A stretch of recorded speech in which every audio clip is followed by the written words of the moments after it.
Soldering iron बनाने के लिए मैंने सबसे पहले खाली स्केच पेन लिया है, जो कि मोस्टली हर घर में बहुत आसानी से अवेलेबल हो जाता है। मैं इस स्केच पेन को आगे से कट कर लूँगा। स्केच पेन को इस तरह से कट करने के बाद अब हमें एक पेंसिल लेनी है। हमें इस पेंसिल में से एक छोटा पीस कट कर लेना है।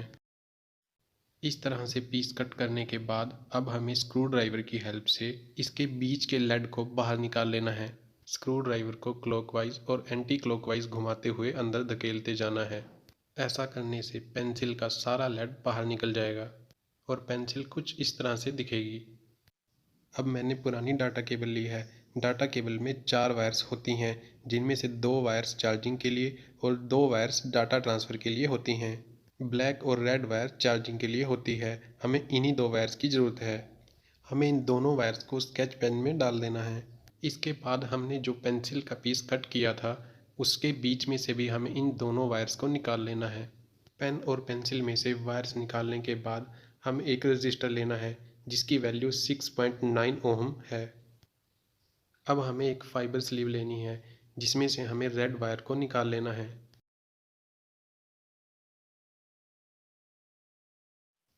फाइबर स्लीव में से रेड वायर निकालने के बाद हमें इस रेड वायर को रजिस्टर के किसी भी एक सिरे के साथ जोड़ देना है।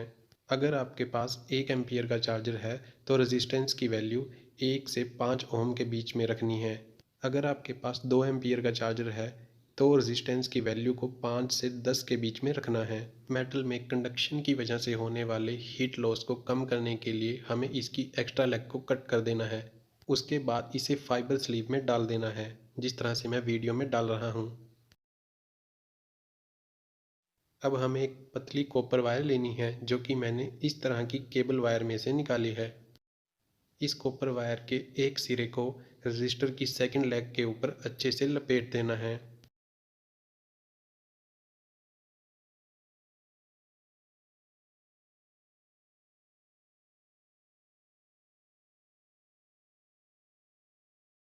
इस तरह से वायर लपेटने के बाद हमें इस लेग को काट कर छोटा कर देना है और जिस कॉपर वायर के एक सिरे को हमने इस लेग के ऊपर लपेटा है, उसके दूसरे सिरे को ब्लैक वायर के साथ जोड़ देना है। दूसरी वायर के ऊपर फाइबर स्लीव लगी होने की वजह से ये दूसरी वायर के साथ शॉर्ट नहीं होगा।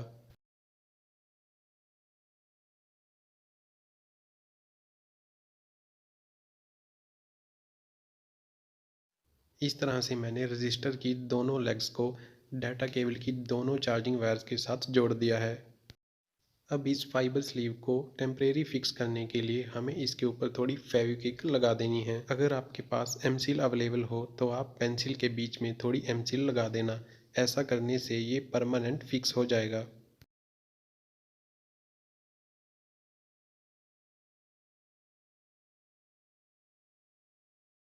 फ्रेंड्स, अब सारे कनेक्शन अच्छे से लग चुके हैं।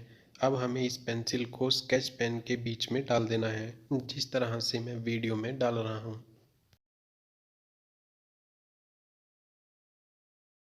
फ्रेंड्स, अब हमारा सोल्डरिंग आयरन बन के तैयार हो चुका है। अब हमें इसकी टेस्टिंग करके देखनी है।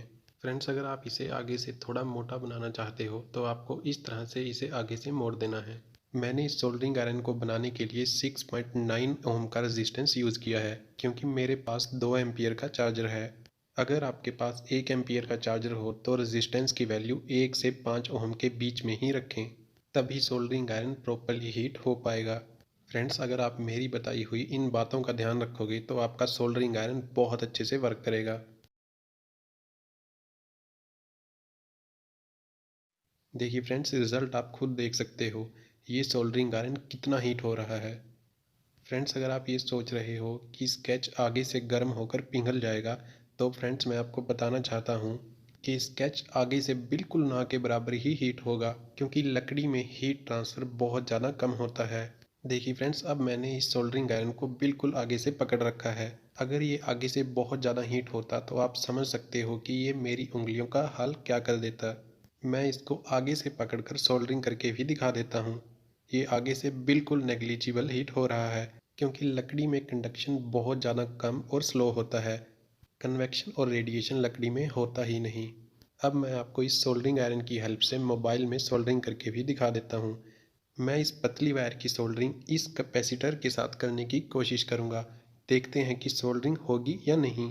देखिए आगे से पतला होने की वजह से इसने कितनी आसानी से सोल्डरिंग कर दी और सोल्डरिंग बाकी किसी भी पार्ट से टच नहीं हुई। सो फ्रेंड्स, अगर आपको इस सोल्डरिंग आयरन को बनाने का तरीका, इसकी फिनिशिंग और इसकी वर्किंग अच्छी लगी तो वीडियो को लाइक, शेयर एंड सब्सक्राइब ज़रूर करें। Thank you.